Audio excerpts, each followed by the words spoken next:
الحمد للہ وحدہ والصلاة علی من لا نبی بعدہ وعلی آلہ واصحابہ اجمعین اما بعد. ابھی یہ چھوٹی سی بچی جس کا نام نور مجسم ہے، آپ لوگوں کے سامنے ایمان افروز واقعات اور ایمان کو تازہ کرنے کے لیے ایک اہم اور ایک دلچسپ مدعا کو چھڑا، اور ایک ذوق والی بات اور ایک مسلمان ہونے کے لیے، مسلمان ہونے کی حیثیت سے ایک ایسی بات کہی کہ اگر واقعتاً وہ مسلمان ہوگا، واقعتاً اگر ہم مسلمان ہیں یا ہمارے ماں باپ دادا پردادا مسلمان ہیں اور ہم لوگ مسلمان کہلا رہے ہیں، تو اسے سن کر اگر اس کا دل پتھر بھی ہوگا تو جب بھی خون کے آنسو رونے پر مجبور ہو جائے. یہ ایسا واقعہ بیان کیا گیا، یہ واقعہ بیان کیا گیا اللہ کے نبی صلی اللہ علیہ وسلم کا. جب اللہ کے نبی صلی اللہ علیہ وسلم کو ابتدائی دور کے اندر نبوت ملنے کے بعد جو واقعات پیش آئے، جب اللہ تبارک و تعالی نے حضور پاک صلی اللہ علیہ وسلم کو طائف کی طرف بھیجا اور وہاں کے لوگوں کو دعوت دینے کے لیے کہا، ان لوگوں کو دین سکھلانے کے لیے کہا، اور اس کا ایک نچوڑ بھی بتایا آج ہم لوگ کیا ہیں. آج ہم اسی نبی کے امتی ہیں، آج ہم اسی رسول کے نام لیوا ہے، لیکن ہمارا حال کیا ہے یہ ہم اپنے گریبان میں جھانک کے دیکھیں. طائف کا واقعہ اتنا دل خراش اور دل کو رنجیدہ، پیچیدہ، غمگین اور متاثر کرنے والا واقعہ ہے کہ جس سے اللہ رب العالمین خود متاثر ہو کر پیارے حبیب صلی اللہ علیہ وسلم کو معراج پر بلوایا. اللہ رب العالمین کو یہ قلل ہوا کہ پیارے حبیب صلی اللہ علیہ وسلم کو بہت تکلیف پہنچی، تو اللہ رب العالمین نے اللہ کے حبیب صلی اللہ علیہ وسلم کی دل کو خوش کرنے کے لیے پیارے حبیب صلی اللہ علیہ وسلم کو معراج پر بلوایا. طائف کا واقعہ بہت ہی مشہور ہے. اسلام کے اندر اسلام کو زندہ کرنے کے لیے جو قربانیاں ہمارے نبی صلی اللہ علیہ وسلم نے دی، کون نبی، کس کا نبی، کیسا نبی؟ ایک سوال ہے، کون نبی، کس کا نبی، کیسا نبی. یہ ایک سوال ہے. کون نبی؟ وہ نبی جس کی وجہ سے یہ دنیا بسائی گئی، جس کی وجہ سے یہ سرسبز و شاداب پیڑ پودے اور دنیا کی رنگریلیاں اور دنیا کی خوشبو نما چیزیں، دنیا کی ہر خوبصورت چیزوں کو بنائی گئی. کس کی وجہ سے؟ پیارے نبی صلی اللہ علیہ وسلم کی وجہ سے. اگر اللہ کے نبی صلی اللہ علیہ وسلم کو اس دنیا کے اندر بھیجنا اللہ تبارک و تعالیٰ کا مقصد نہ ہوتا تو آج ہم بھی نہ ہوتے، یہ زمین نہ ہوتی، یہ آسمان نہ ہوتا، یہ چاند نہ ہوتے، یعنی ستارے نہ ہوتے، یہ اونچے اونچے پہاڑ، یہ پروت اور یہ بہتے دریا کچھ بھی نہ ہوتے اگر اللہ رب العالمین کو پیارے حبیب صلی اللہ علیہ وسلم کو اس دنیا کے اندر بھیجنا مقصود نہیں ہوتا. تو اللہ کے نبی، وہ نبی جس کی وجہ سے یہ دنیا سجائی گئی. اور کس کے نبی؟ کس کے نبی؟ ہم سب کے نبی، سب کے نبی. اللہ رب العالمین نے جب حضرت آدم علیہ السلام کو پیدا کیا، سب سے پہلے جب آدم علیہ السلام کی آنکھ کھلی تو انہوں نے دیکھا کہ جس طریقے سے ہم لوگ کا دروازہ ہے نا، اس دروازے پہ لکھا ہوا تھا لا الہ الا اللہ محمد الرسول اللہ. ہم سب کو معلوم ہے کہ سب سے پہلے آدم علیہ السلام کو پیدا کیا گیا نا، اس کو دنیا کے اندر بھیجا گیا.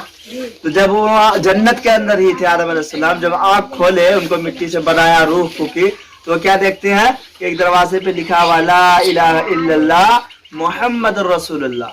کیا لکھا ہوا تھا؟ اس کا ترجمہ کیا ہے معلوم ہے نا؟ نہیں ہے کوئی معبود سوائے اللہ کے، یعنی اللہ رب العالمین ہی معبود ہے، یعنی جس کو سجدہ کیا جائے وہ صرف اللہ رب العالمین ہے معبود، سمجھے؟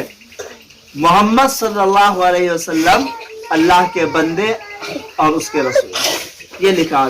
تو آدم علیہ السلام سمجھ گئے بھائی ہم سے بھی پہلے کوئی آ چکے ہیں، بھائی ہم سے بھی پہلے کوئی آ چکے ہیں جس کی وجہ سے مجھے بنایا گیا، اور واقعتاً ہے بھی ایسا کہ اللہ کے نبی صلی اللہ علیہ وسلم نبیوں میں سب سے پہلے نبی اور سب سے آخری بھی نبی ہے۔